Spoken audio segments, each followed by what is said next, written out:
Bismillahirrahmanirrahim. Assalamualaikum warahmatullahi wabarakatuh. Nama saya Nur Azian binti Muhammad Dahran dari kelas PS3T214 yang saya hormati Dr. Nia Asila binti Nia Ali bagi pensyarah bagi khusus PRKA 3012. Jadi pada hari ini saya akan membentangkan rancangan pengajaran harian bagi pendidikan Islam.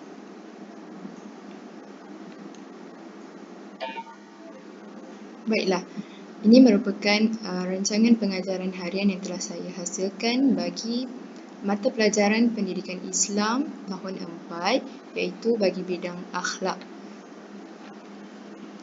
Jadi seterusnya, item yang kedua, kelas adalah untuk 4 Al-Falah.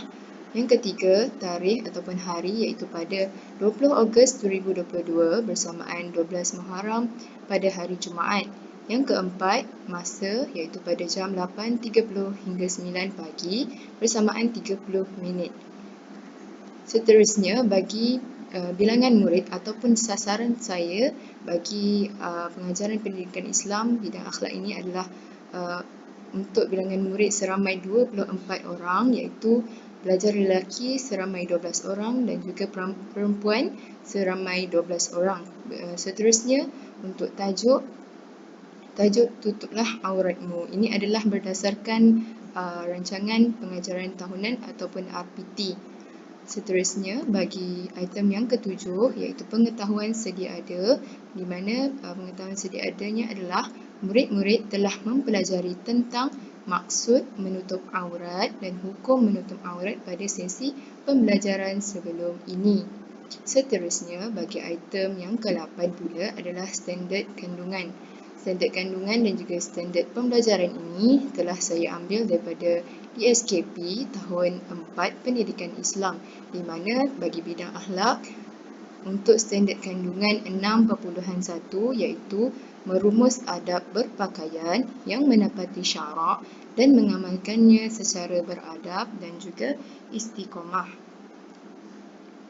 Seterusnya, yang ke-9 untuk standard pembelajaran pula bagi 6.1.3 iaitu menjelaskan adab dan ciri-ciri berpakaian yang menepati syarak.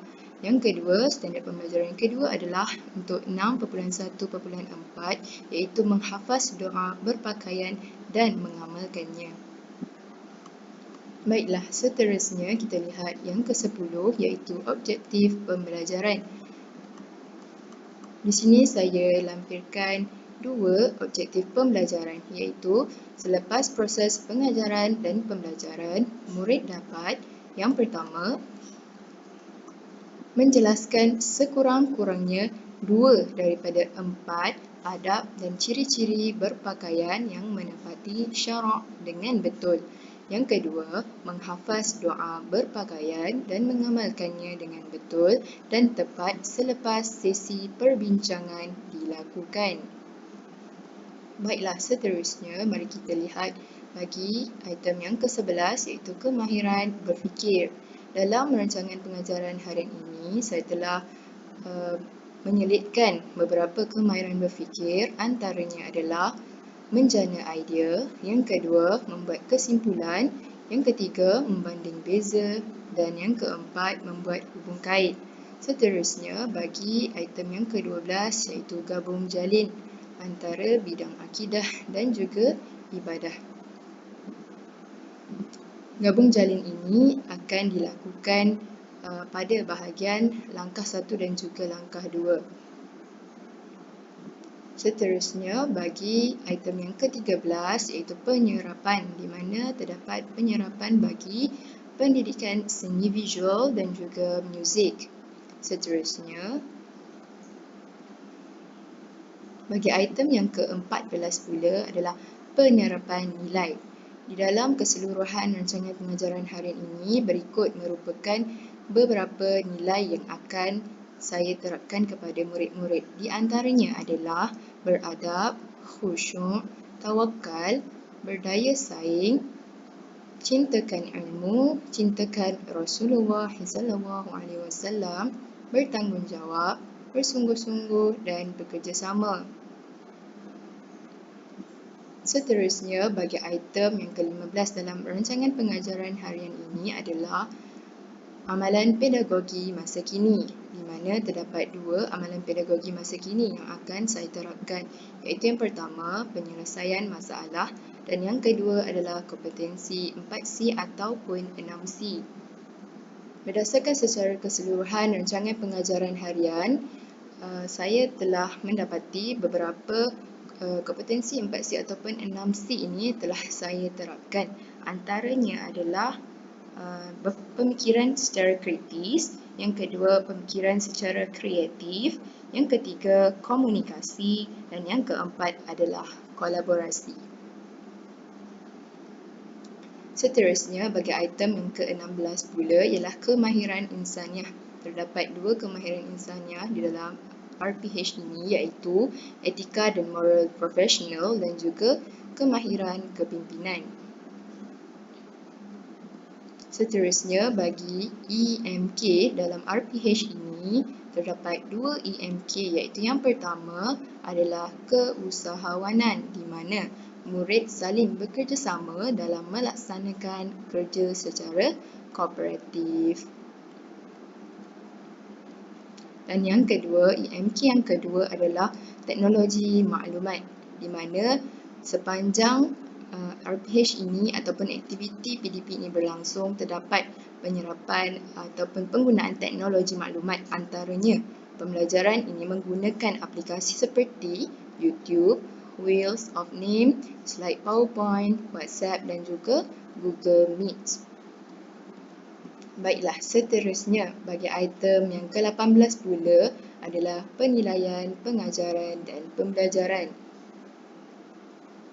Penilaian pengajaran dan pembelajaran ini terbahagi kepada dua, iaitu melalui lisan dan juga penulisan, di mana melalui lisan saya akan menjalankan sesi soal jawab, pentaksiran secara soal jawab, sumbang saran dan juga hafazan. Dan secara penulisan pula, saya akan memberikan latihan menulis iaitu di dalam lembaran kerja. Dan akhir sekali, bagi item yang ke-19 adalah bahan ataupun alat bantu mengajar. Berikut merupakan keseluruhan bahan bantu mengajar yang saya akan gunakan bagi sesi PDP ini. Antaranya adalah gambar, yang kedua komputer riba, seterusnya aplikasi internet, aplikasi Wheels of Name, slide PowerPoint, YouTube, buku teks digital, peta minda, aplikasi WhatsApp dan Google Meet. Ini adalah berikutan kita akan menjalankan sesi PDP ini secara atas talian. Baiklah, seterusnya kita akan sambung kepada langkah-langkah bagi RPH ini. Baiklah, yang pertama sekali mari kita lihat untuk langkah mukadimah, iaitu saya akan menjalankan langkah mukadimah ini selama 2 minit, di mana antara isi kandungannya adalah bacaan doa, bacaan Asma Al-Husna, iaitu melalui video YouTube. Okey. Seterusnya, aktiviti. Bagaimana aktiviti untuk langkah mukadimah ini? Jadi yang pertama, seorang murid akan mewakili bacaan doa. Seterusnya, murid-murid lain diminta mengikut bacaan doa. Dan yang ketiga, semua murid akan membaca Asma Al-Husna bersama-sama mengikut muzik video YouTube yang disediakan. Di bahagian catatan pula, antara peranan nilai dalam langkah mukadimah ini adalah penerapan nilai khusyuk, beradab semasa berdoa serta tawakal. Seterusnya, antara bahan bantu mengajar yang akan digunakan adalah aplikasi YouTube. Baiklah, itu sahaja untuk langkah mukadimah selama 2 minit. Okey, seterusnya kita akan lihat langkah set induksi. Ini adalah langkah untuk set induksi, iaitu selama 5 minit, di mana isi kandungannya adalah yang pertama, jom sama-sama lihat gambar makanan ini. Nak? Okey, jadi Di sini saya sediakan dua gambar yang berbeza keadaannya, di mana gambar yang pertama itu adalah gambar tembika yang terdapat lalat di atasnya. Manakala gambar yang kedua pula adalah gambar makanan yang ditutup rapi dengan saji. Seterusnya, isi kandungan seterusnya saya akan bertanyakan apakah kaitan dua gambar ini dengan pelajaran kita. Baiklah, untuk aktiviti di set induksi ini, berikut merupakan penjelasannya. Yang pertama, guru memaparkan dua gambar makanan ini. Seterusnya, guru meminta murid menyatakan perbezaan di antara kedua-dua gambar. Seterusnya, yang ketiga, murid memerhati dua gambar makanan itu. Seterusnya, murid memberikan pendapat mereka tentang perbezaan kedua-dua gambar tersebut. Seterusnya, guru bertanya kepada murid apakah kaitan gambar tersebut dengan pelajaran hari ini, iaitu tajuk tutuplah auratmu. Dan akhir sekali, murid menganalisis gambar dan guru akan membuat rumusan dan mengaitkannya dengan adab berpakaian. Baiklah, untuk bahagian catatan pula, kaedah yang digunakan dalam set induksi ini adalah yang pertama, soal jawab, dan yang kedua adalah kaedah penerangan. Manakala bahan bantu mengajar yang akan digunakan adalah komputer riba, dan yang kedua, aplikasi internet, iaitu untuk guru itu mendapatkan gambar-gambar. Seterusnya, antara kemahiran berfikir yang akan digunakan pada set induksi ini adalah membuat kesimpulan serta membuat banding beza. Baiklah, seterusnya kita akan lihat pada langkah 1 bagi RPH ini.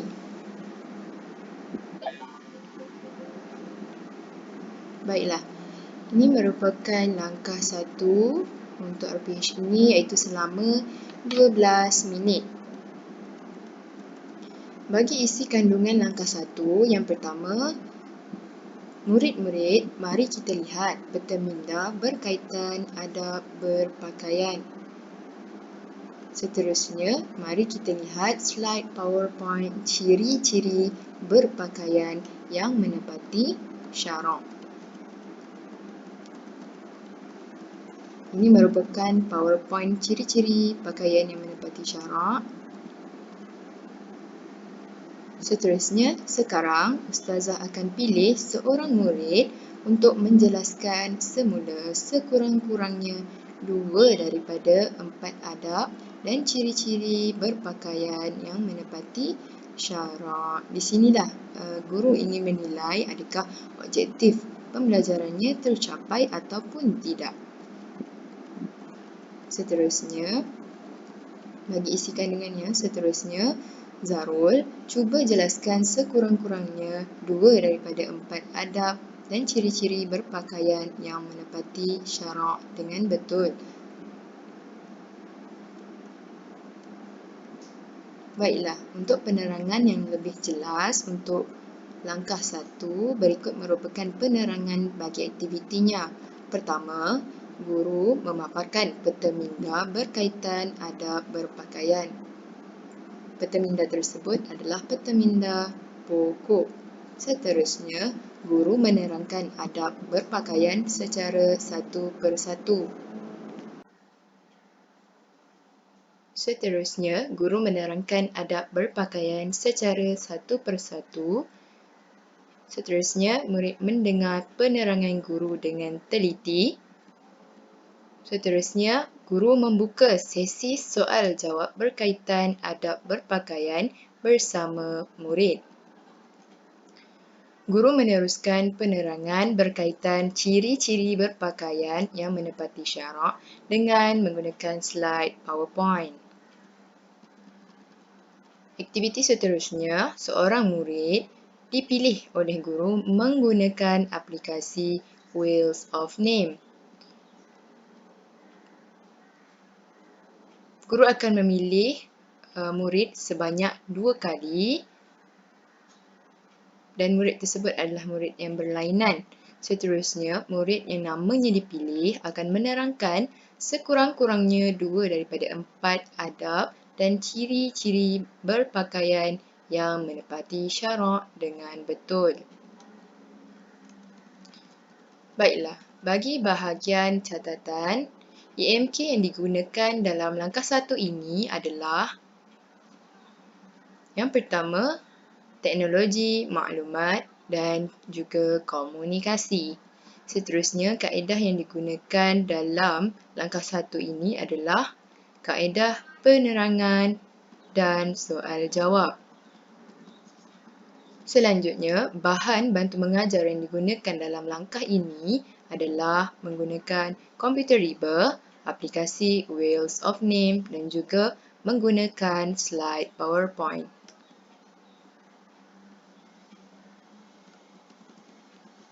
Seterusnya, kita teruskan dengan langkah yang kedua dalam rancangan pengajaran harian ini. Untuk langkah kedua, kita akan menggunakan masa sebanyak 8 minit di mana isi kandungan yang pertama, Ustazah akan memaparkan video YouTube yang disediakan oleh Ustazah berkaitan lagu doa berpakaian. Berikut merupakan link ataupun pautan untuk mendengar doa ketika memakai pakaian. Seterusnya, Ustazah akan membahagikan kamu semua kepada beberapa kumpulan, iaitu satu kumpulan 3 orang. Nama akan dipilih menggunakan aplikasi Wheels of Name. Seterusnya, Ustazah minta secara berkumpulan kamu hafaz doa berpakaian dengan menggunakan panggilan video, aplikasi WhatsApp dan selepas 5 minit, sila masuk semula ke Google Meet untuk sesi penutup kelas. Baiklah, itu merupakan isi kandungan untuk langkah yang kedua dalam RPH ini. Berikut pula merupakan penerangan aktiviti untuk langkah 2. Yang pertama, guru memaparkan video YouTube berkaitan lagu doa berpakaian. Seterusnya, murid menonton dan mendengar video tersebut secara berulang-ulang.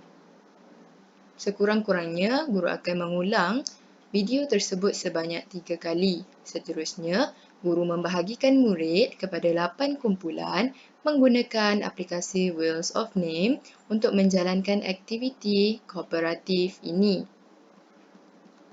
Seterusnya, murid akan menghafaz doa berpakaian secara bergilir-gilir di dalam kumpulan masing-masing menggunakan panggilan video aplikasi WhatsApp. Seterusnya, murid akan saling menyemak bacaan doa berpakaian rakan sehingga lancar. Untuk pengetahuan semua, setiap kumpulan akan adanya seorang murid contoh di mana mereka akan menyemak bacaan rakan mereka agar bacaan doa berpakaian ini adalah betul. Seterusnya, setelah 5 minit, semua murid akan masuk semula ke Google Meet. Guru akan meminta seorang wakil murid secara sukarela untuk membaca doa berpakaian dengan betul dan tepat. Ini merupakan objektif yang kedua dalam PDP ini yang hendak dicapai.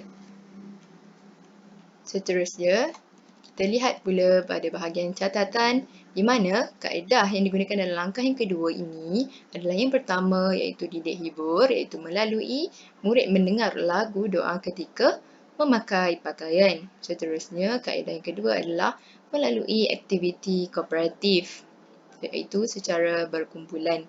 Seterusnya, bahan bantu mengajar yang akan digunakan pada langkah yang kedua ini adalah komputer riba, video YouTube, aplikasi Wheels of Name dan juga aplikasi WhatsApp. Dan peranan nilai yang akan diterapkan pada langkah yang kedua ini adalah antaranya bekerjasama dan juga bersungguh-sungguh.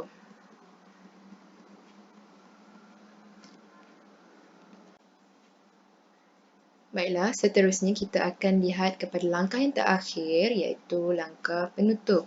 Untuk itu, kita akan kembali kepada RPH kita. Jadi, untuk langkah yang terakhir iaitu penutup, ia akan dijalankan selama 3 minit di mana antara isi kandungannya adalah untuk penutup kognitif, aktiviti individu atau kumpulan. Padankan pernyataan dengan gambar yang menunjukkan adab berpakaian dengan betul. Yang kedua, warnakan ciri berpakaian mengikut Islam dengan betul. Dan yang ketiga, susun doa tersebut untuk membentuk doa berpakaian yang betul. Pentaksiran ataupun penilaian ini akan dijalankan ataupun diberi dalam bentuk lembaran kerja. Seterusnya, bagi bahagian penutup yang kedua iaitu penutup sosial. Yang pertama, murid diberikan pujian dan penghargaan di atas penglibatan mereka pada hari ini. Seterusnya, murid berselawat bersama-sama dan mengucapkan terima kasih kepada ustazah dan rakan-rakan. Selawat ini akan diiringi oleh video daripada YouTube yang bertajuk Selawat ke atas Nabi. Kembali semula kepada penjelasan aktiviti untuk penutup ini. Yang pertama, guru menyoal isi penting berkaitan keseluruhan tajuk. Yang kedua, murid menjawab secara sukarela. Yang ketiga, guru menyediakan lembaran kerja. Yang keempat, murid diingatkan agar sentiasa mencontohi adab berpakaian mengikut Rasulullah SAW. Dan yang terakhir, murid diingatkan agar sentiasa menyampaikan ilmu kepada ahli keluarga dan juga rakan-rakan.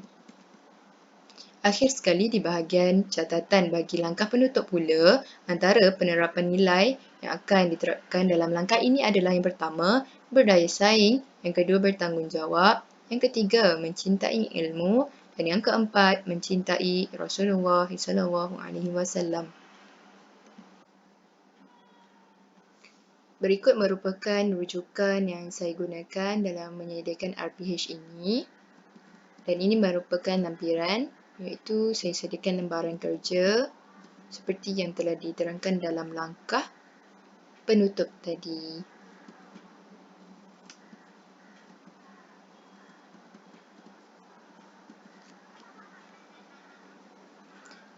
Jadi itu saja daripada saya untuk persembahan RPH ini.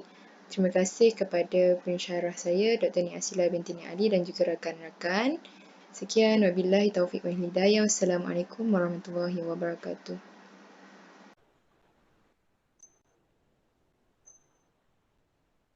Baiklah, setelah berakhirnya perbentangan RPH tadi, maka kini tibalah sesi soal jawab.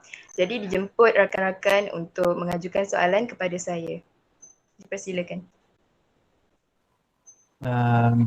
Baiklah, saya ada soalan untuk soalan reagen. Yang pertama, pada pandangan anda, adakah anda rasa yakin bahawa objektif PDP yang anda telah lakukan itu dapat dicapai sepenuhnya? Baiklah, terima kasih Ikhwan. Jadi untuk soalan berikut, pada pandangan saya sangat yakin objektif PDP dapat dicapai dengan baik.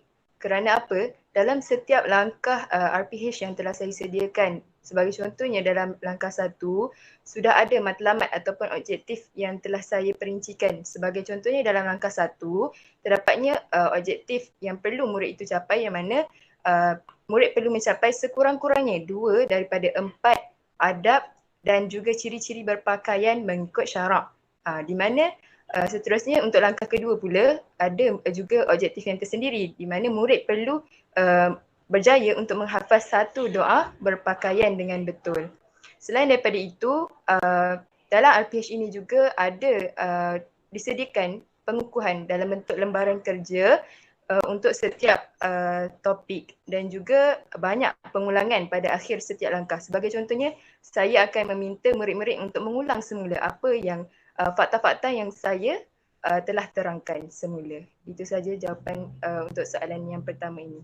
dipersilakan rakan-rakan yang lain untuk mengajukan soalan yang seterusnya.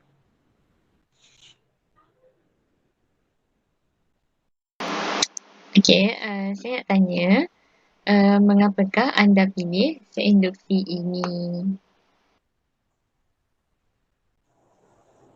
Okey, baiklah, terima kasih Anis untuk soalan yang kedua. Mengapa saya pilih seinduksi sebegini? Pertama sekali, seperti yang telah saya bentangkan tadi, RPH seinduksi itu terdapatnya gambar-gambar makanan. Jadi saya merasakan, saya sangat yakin ia sangat sesuai dengan pengalaman murid dan juga pengetahuan murid. Pastinya murid tahu tentang makanan yang bersih, ada makanan yang bersih, ada makanan yang tidak bersih. Sebagai contohnya, makanan yang pertama tu saya tunjukkan makanan yang ada lalat, dan yang kedua tu ada makanan yang ditutup rapi dengan tudung saji. Maka di situ saya ingin mengajak murid-murid ini untuk membuat perkaitan antara gambar tersebut dengan tajuk yang kita akan pelajari pada hari tersebut. Daripada situ juga murid dapat berfikir di luar kotak. Jadi mereka tidak berfikir hanya tentang subjek ataupun tajuk pada hari tersebut, tetapi mereka dapat berfikir tentang pengetahuan sedia ada mereka. Di samping itu, gambar iaitu yang menjadi bahan bantu mengajar untuk set induksi ini adalah mudah didapati. Jadi ia mudah untuk ditayangkan dan tidak mengambil masa yang lama seperti kita menggunakan video. Selain daripada itu, gambar makanan ini juga dapat merangsang minat murid. Pastinya semua murid sangat suka, sangat gembira melihat gambar makanan itu.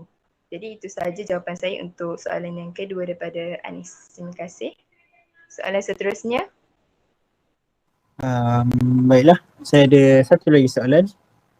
Jadi anda sebagai seorang guru, bagaimanakah anda dapat tahu bahawa murid tersebut dah berjaya untuk hafal doa berpakaian itu dengan betul? Okey, terima kasih Ikhwan untuk soalan yang ketiga. Bagaimana saya dapat tahu murid itu dapat hafaz doa berpakaian itu dengan betul?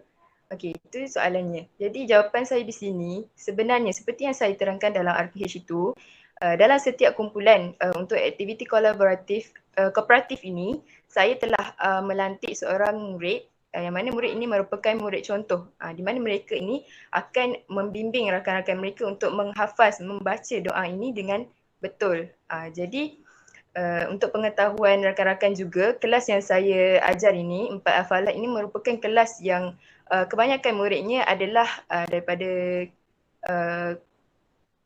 murid-murid yang bagus hafalannya. Jadi saya sangat yakinlah untuk menghafaz doa berpakaian ini tidak menjadi masalah yang besar kepada mereka. Selain daripada itu, saya juga yakin murid yang saya lantik sebagai ketua dalam aktiviti kooperatif itu dapat membimbing rakan-rakan mereka yang lain. Dan akhir sekali saya yakin mereka juga dapat hafaz doa itu dengan baik. Kerana apa? Dalam RPH itu sendiri, saya akan mengulang bahan bantu mengajar iaitu video doa berpakaian itu secara berulang-ulang kali. Sekurang-kurangnya seperti yang saya katakan tadi adalah sebanyak 3 kali. Jadi proses pengulangan ini sangat baik dan sangat membantu murid untuk mengingat dengan jangka masa yang lebih lama. Jadi itu sahaja jawapan daripada saya. Jadi saya kira untuk 3 soalan ini menjadi penutup untuk persembahan ataupun pembentangan RPH saya. Jadi saya sudahi dengan terima kasih dan Assalamualaikum warahmatullahi wabarakatuh.